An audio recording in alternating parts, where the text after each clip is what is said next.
What's the word, Harrisburg? My name is Matt Maisel. One of the things that we really pride ourselves on with this program is putting a spotlight on nonprofits throughout the Harrisburg area and the incredible work that they do. Sometimes you know the people who we're talking to, sometimes you're meeting them for the first time. More often than not, though, you're able to see the people who you are talking to. Well, the woman who we're about to introduce you to right now on What's the Word, Harrisburg, the people who've probably been impacted by her the most and most beneficially can't necessarily see her. Her name is Annette Blank, and she is the Executive Director of Vision Resources of Central Pennsylvania. Thank you so much for joining us on What's the Word, Harrisburg. Well, thank you for having me today. So let's get the main thing out of the way. You are retiring soon after 23 years. Yes. An incredible career. Why step away now? I just felt in my heart that it was time. I have pretty much done what I felt that I could do for the agency, and it was time to get some fresh blood in there, new ideas, that type of a thing. And I just kind of was feeling it, and I thought that's only fair to the agency and to myself to take a step back and let the next generation take over. Vision Resources of Central Pennsylvania, previously the Tri-County Association for the Blind. You've been in this position since 2000. Yes. What has changed in your viewpoint over the course of 2 decades? And I realize using the phrase viewpoint is kind of it's a weird phrase to use in this because you are directly dealing with blind and visually impaired people. Yes. More often than not, correct? Yes. Yes, so what would you say has changed the most over the course of the 2 decades? Well, technology is a big thing. Actually, for the nonprofit itself, we didn't have social media back there. Back when I first started, so our public relations was totally different. We were able to get little pictures in the newspaper, that type of thing of activities. But the technology for the blind and visually impaired has really advanced and made things so much easier for their world. Our focus is independence, and the technology has really stepped up their game and really has helped the blind and visually impaired. Technology in what way? Well, right now, for the most recent one I can talk about is IRA. It's just kind of a fun thing. What is IRA? IRA is a subscription that you can pay for a blind or visually impaired individual, a subscription on their cell phone. And when they are navigating, they can get into that, and a human actually comes on through their camera on their cell phone and can walk them through an airport, can walk them into the library. So there's a live human on the other Yes. side, and you're basically just holding out your phone like this, Yes. and they're telling you where to go. Yes. And for instance, Londa, who is our access technology specialist, she has to label things, and she used to always have to call us and say, hey, is my label straight or whatever. She now accesses this. The person on the screen will say, okay, you need to put that a little to the left, a little to the right, all that. And the other day she had to go somewhere. She took an Uber. Okay, we didn't have Ubers back Sure. then. Uber dropped her off in front of the library. She got onto her cell phone, and they walked her up the steps and in the elevator and to the front table. So, I mean, just things like that. It's just amazing to me. 23 years ago, when you got into the Tri-County Association for the Blind, Mm-hmm. what was it that got you into that field, that made you want to do this as a nonprofit, so to speak? Well, I have a degree in social welfare, and then I had taken some time and got into the business world. And I made it a conscious effort to want to get back into the nonprofit world. When I interviewed for the job, I thought the two really tied together well. I was serving a community, and I had to learn a lot about the blind and visually So impaired. you had no prior knowledge about. No. You I just had thought, done you know what, this social work. sounds nice. I'm going to Yes. give it a go. But the other side of that, and we might get into this a little bit later, it has a business-to-business part of it, where we employ people with all disabilities, not just the blind and visually impaired. But that's what brings in 85% of the revenue that keeps our agency going. So I liked the tie-in of being able to help in my social work world, and also still then bring my business experience in to grow that.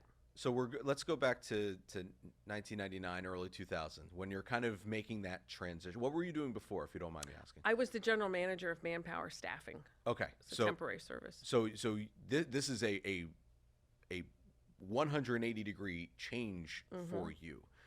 Was it just the mindset of all right, the nonprofit world is calling me right now, and I'm just going to kind of see where this takes me? Is that Basically, yes. My husband and I sat down. We said, okay, what's the lowest that we can live off of? Because I knew I was getting back into the social aspect of things. I knew I was going to have to take a cut in pay.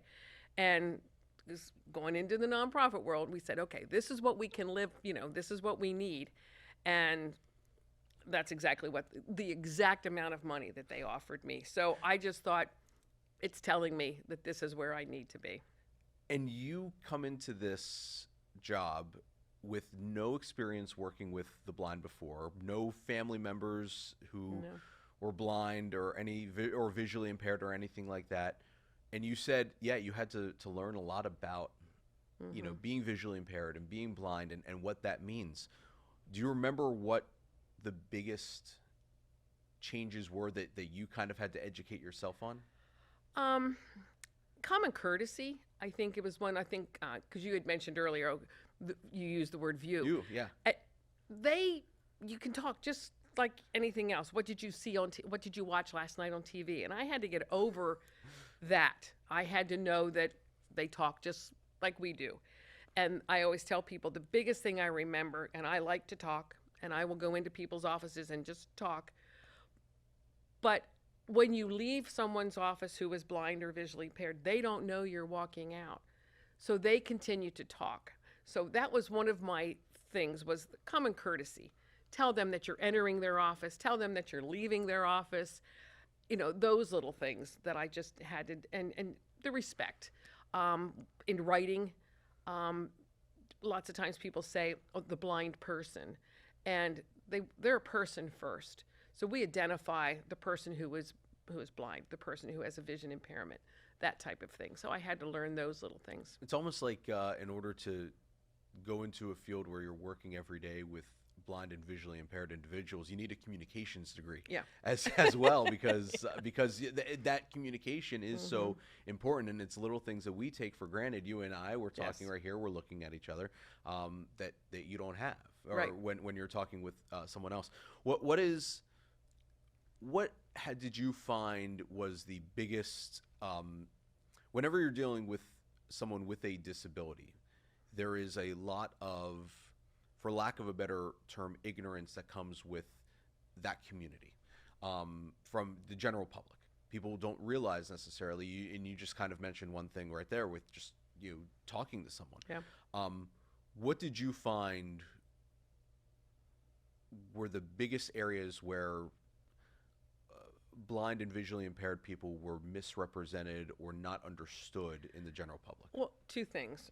First of all, people, and I don't know why, but they seem to think that someone who is blind or visually impaired can't hear.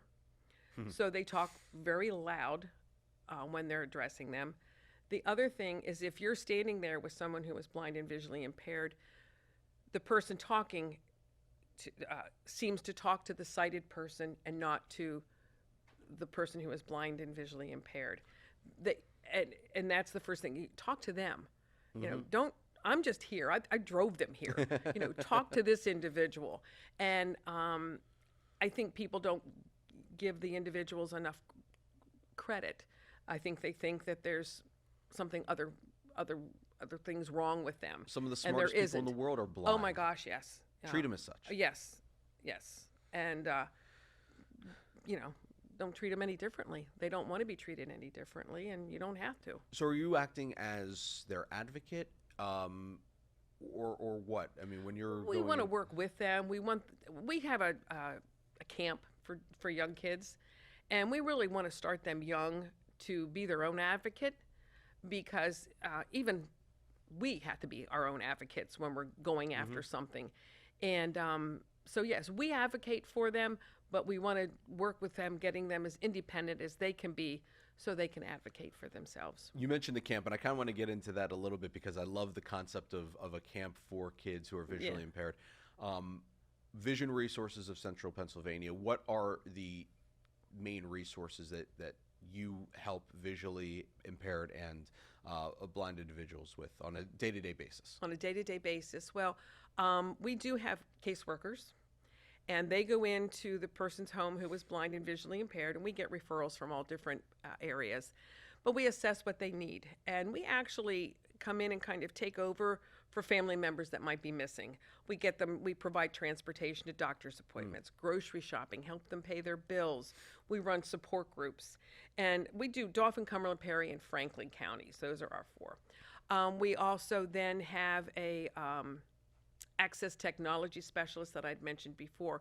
She does all the computer training for people who want to learn how to use their cell phones, want to use computers, college students that are, going to take new technology with them onto college. She also is able to take any printed material and put it into Braille, so we can do that for people. We actually have a low vision doctor, and we get referrals from other eye doctors who say there isn't much more we can do.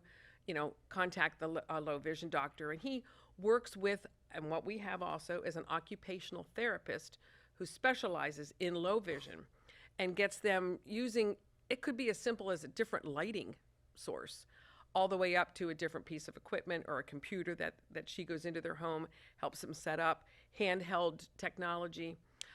We also have, as we had talked a little bit earlier about our audio service, we have that on our website. We are streaming and we are podcasting local newspapers, local magazines. We do some real good interviews so that people can hear us. We also read the obituaries on a phone line, so people can call in on the phone, and we read the entire obituary. We have. Do you find that particularly tough?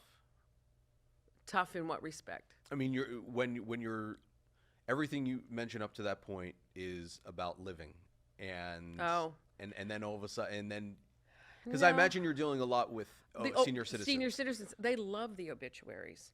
When the Patriot News, and this was many years ago, when it went from 7 days a week to 3 days a week, they called us because we read it for the Patriot News, and they said, are you going to be continuing that? And I said, yes. I said, why?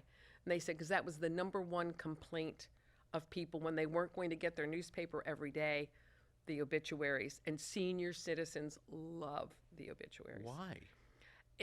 Keeping up to date on their friends, knowing what's going on with that. Yeah, they do. And we have 2,000 to 3,000 phone calls a year on the obituary line.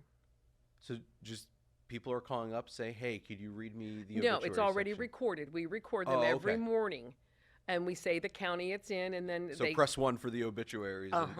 Yes.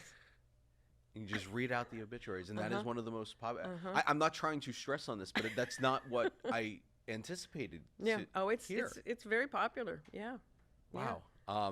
Well, okay. All right. There's no real transition out of that. No, but the other services that we have, these are some of our prevention things that we try to prevent people from going blind or visually impaired.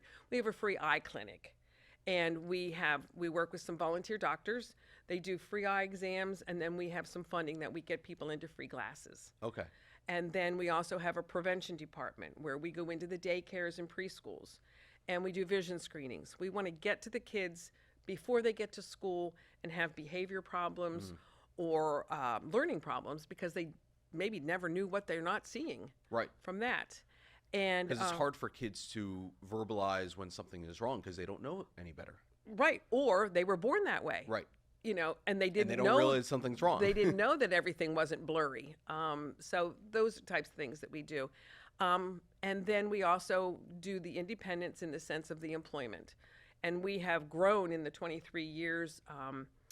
We used to, when I first started, we were making pens for the state.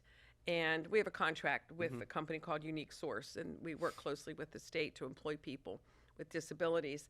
We were doing that in commercial carpeting installation. And since that time, we have grown into printing, mail services, fulfillment, custodial. We do a large group of custodial work. We also are the photo ID centers where you go to get your pictures taken. We have 4 of those sites. People that are behind the desks have a disability. So we're offering it out to so many people. We have about 100 employees, and I'm going to say probably 70 of those 100 have a disability. Wow. How important is that to have the people who you are serving be represented by people who may be going through some similar situation? Oh, that's what we're there for. I mean, that's really important, and it gives you a purpose every day, kind of, to want to go in there. I mean, that's what kind of after 23 years, that's the kind of thing I'm going to miss, in the sense of seeing somebody achieve something. One of the instances is we have a receptionist, a part-time receptionist. She started coming to our camp as a little girl. Then she got some access technology training from us. Now she is our receptionist, and she runs one of our programs, Get Off the Couch programs, where it's getting people, blind and visually impaired people, out. And they go to jazz concerts, they go to plays, they're going strawberry picking on June 3rd. So she has, we kind of grew her up, as you want to say. And that's very rewarding to see. You said about 100 employees serving how many people in the, I guess we could call it a Quad County area now? Yeah, that's why we changed. One of the reasons we changed our name, because we took over Franklin County. It's hard to really put a number on it, but we talking hundreds, thousands? I'm going to say thousands, because that's another reason we changed our name. We wanted to be a resource, and we end up being a resource for a lot of people. So sometimes it's just a phone call from a family member, and we're giving them referrals to where they can call, helping, with what they need. I always try to say about 12,000 people, because between the employment, the vision screenings that we do, and the kids, we see close to 4,000 kids a year with that. And our caseloads are, a couple hundred on our caseload, but touching the lives is a lot. You mentioned a camp earlier for kids, and I know you said that senior citizens are probably the largest group of people who Vision Resources helps, but there are children who are born with a visual impairment, and there's this camp that is it run by Vision Resources? Yes. We get community funding for it, and but it's fun, and it kind of breaks up our routine too, because we have a week of hearing kids coming in the morning, and then we dispatch them out. They go to all different places. They've gone kayaking. They've gone up in a kind of a hot air balloon. They've done scuba. They do roller skating. This year they're going to be doing some theater. We have a local theater group coming in and working with them to put on a little play. They go to Knoebels. Everything to kind of, they're learning, and they don't even realize that they're learning some independent skills. We give them, sometimes they have to buy their own lunches, make the change there. But the other thing that's really important to that camp is they're meeting other kids just like them. Yeah. And with so many of the schools mainstreaming, they might not have ever met another person that has the same issues. And I recently learned of a young lady who went through our camps. Now she's in college, and we interviewed her for our audio service area. And she said it was really neat to come in, because she was always the blind kid or the visually impaired kid, and everyone was helping her. She realized that she had more sight than some of the people at camp, and she was able to help them. And that was one thing that she really liked about camp. And that kind of leads into one of the things that I try to do is I try not to use, and I'm guilty of using this word multiple times during this conversation, but the word disability, because it implies that something's wrong. Yeah. And how great it must feel where individuals who, might be blind or visually impaired, they don't view themselves as having a disability. No, they don't. It's just other abilities that are different from other people. Correct. And years and years and years, way before I got on the scene, they were lumped in with all disabilities. And the blind community and the visually impaired community fought very hard to be separate from them. And with the Office of Vocational Rehab has them separated. They are the Bureau of Blind and Visual Services, and they are different than the other disabilities. What do you think? Just try to put us in the mind of someone who, and you mentioned the young woman who is now going on to helping people because she realizes that she has these abilities that other people don't. She's going to be a teacher. She's going to be a teacher. Wow. Yeah. And how long has she been with Vision she started Resources? going to camp when she was like 3rd grade. She's in college now. What do you want as you get set to leave this field and go off into retirement after 23 amazing years? What do you want the public to know about blind and visually impaired people's abilities? That don't ever sell them short. They have capabilities. They amaze us every day of what they can do, how they can motivate somebody else. We have a gentleman back in our production facility that he lost his sight later in life, and he is just the most pleasant gentleman, and we use him as a mentor for the other people that are coming in, starting to work and things like that. But don't sell them short. They have a lot to offer, and they have the abilities to do a lot of things. Where can people go for more information about Vision Resources?